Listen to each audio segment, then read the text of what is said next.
Hey everybody, this is Sean from Ridesharing101.com. Today on the daily vlog, this one's a little weird. I don't know how to describe the kind of overall situation. You know, normally I like to say, hey, the topic is this. So I think I'm just going to call this one Blood. And I worked Beta Breakers. Beta Breakers is this big race in San Francisco. For those that don't know, it starts off on the Bay Side and then it runs south of Market, up Hayes Street Hill, through Golden Gate Park, and out to the Pacific Ocean. And it's a huge race. There are some professionals that run it. They are up at the front. Usually it's, for whatever reason, it's the Nigerians that run it win. And they have centipede races where I think it's 5 people or more. I think there has to be at least one woman, and you tie yourself together, and usually people in costumes, and you complete the race. People wear costumes. Some people don't wear anything. There are some naked people that run it, and unfortunately I wish they weren't naked. Always seems like the people that want to be naked are people you don't really want to see naked. But anyway, there's a weird thing that happens before the race where people throw tortillas. So you'll see tortillas flying around, because if you get hit with a tortilla, it doesn't really hurt, and tortillas are flat and you can throw them, and they're relatively inexpensive. I don't know where the tradition started. I myself have run the Beta Breakers race twice in the 90s. Once with my roommate, once with Jennifer, and old roommate, and once by myself. It's fun. You see some interesting stuff. My favorite are the people that dress up as salmon and run the race backwards. Only in San Francisco. Also at the Hayes Street Hill by Alamo Square, traditionally, a lot of floats kind of start there, where people will bring out, or try to bring out, they've tried to put a curb on this, some type of floats with a lot of alcohol involved. And basically there are people that go just to get drunk and don't even run the race, but they attend parties on the side of the parade or on rooftops or whatever, or they dress up like they've run in the race, which they don't, and then they go out and get smashed. San Franciscans love to drink, and they love to dress up, and they love to drink and dress up together. So I talked about this in a previous video. Beta Breakers is one of those events. And it sucks because it starts south of Market and it goes all the way to the end of the ocean. So there are very few places where you can actually drive, where you can cross traffic and get across the city. And it was surging. It was surging like crazy. And generally, I know better to try and drive in the city, but it was 11 o'clock, and I figured south of Market, the south of Market area, might be fairly clear, because that allowed 3 hours for the race to start, and I figured a lot of that traffic would have moved out of the way. Well, silly me.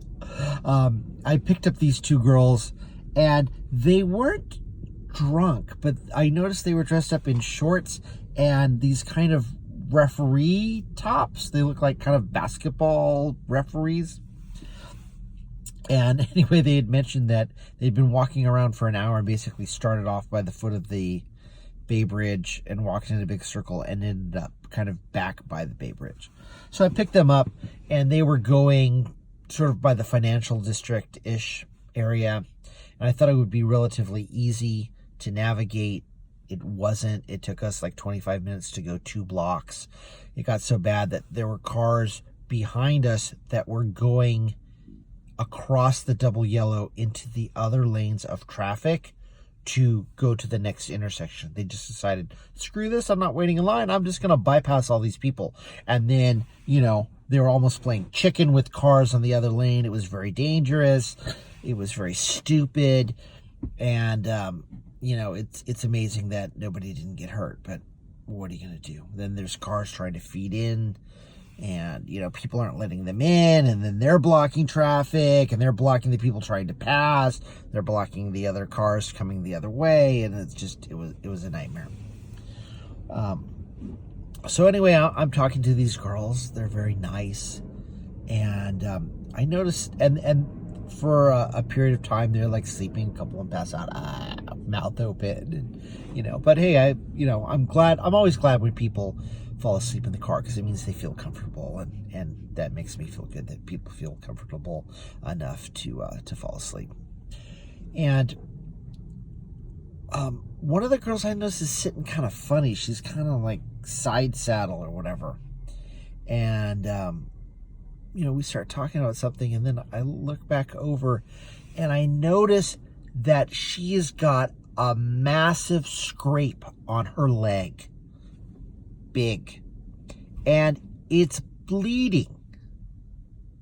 It's about the size of a silver dollar, and it's bloody, and it's beating up. And my first reaction is like, what the F? You get into my car like with a big open wound and you don't say anything, and I'm thinking, are you getting blood all over my car? What?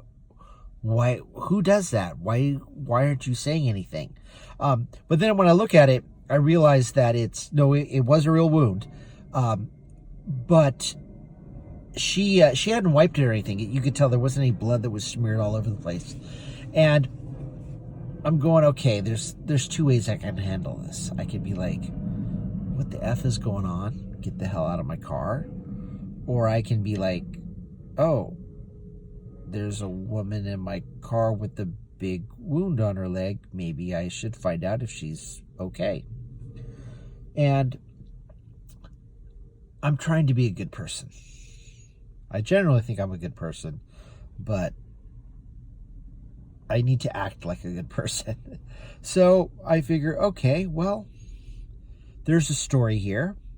So let's kind of find out what's going on. And she's young, and she's not. They're both the young women are very nice. They're not being obnoxious or whatever. So I go, sweetie, what the hell happened to your leg? And she's like, oh, I just tripped. I tripped over nothing and fell and messed up my knee. And I'm like, I can see that. It's all bloody. And she's like, yeah, I'm not touching it. I just want it to dry, and I'm not messing with it. And I go, yeah, I don't have a napkin or anything for you. She's like, oh no, it's okay. It's been like this for a while. It's basically drying. I just don't want to touch it and make it start bleeding again. And I'm like, okay.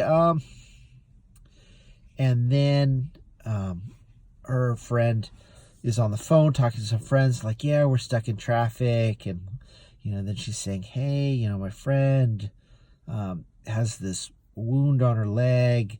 Do you guys have anything? Like, do you have Band-Aids or whatever? And, so I hear them talking. And I said, you should send them a photo. And she goes, oh, yeah, I'll send you a photo. And then I hear yeah, well, I'll send you one anyway. And so she takes a picture of this girl's leg, her knee, sends it in. And then, I hear this, yeah, it is sick. Oh, that's pretty gross. And I'm going, yeah, But after that, we kind of became fast friends. And we were talking a little bit. And finally, after navigating a couple of blocks, it opened up right away. went through. I dropped them off to where they needed to go. And they were very thankful. They're like, oh, thank you so much for picking us up and putting up with us. And, you know, I was like, oh, you're nice. I'm like, I'm sorry about your knee, you know, get that taken care of. Like, oh yeah, we're going to put soap on it and wash it and do all that stuff right now. And I go, okay, we'll get better. And they're like, yeah, thank you so much. Thanks again. Just in the future, if you guys really want to thank me, you can leave me a tip. Hasn't shown up yet. Okay? I'm just saying, Kalina. Just saying. But yeah, you get weird things like that happen. Like, you've got an open wound and you didn't think to say anything. This is not normal behavior. So and you know, things like this happen more than you would think. And they're, like I said, they weren't drunk. They were talking about getting some juice and, you know, eating something healthy before they went out. So, you know, normally when alcohol is involved, a lot of funky things can happen. But in their case, they weren't drunk. They weren't drinking. So I'm not quite sure what happened, but that is a typical, well, maybe not so typical, but it's a San Francisco Uber story is what it is. And it's not even that crazy. So there's the Beta Breaker story for you. We'll call it Blood. I'll probably see if I can, you know, post a link to Alice Cooper's Only Women Bleed. A little slightly different, but, you know, it's in the ballpark. So that's it for this video, guys. Thanks for watching, and drive safe.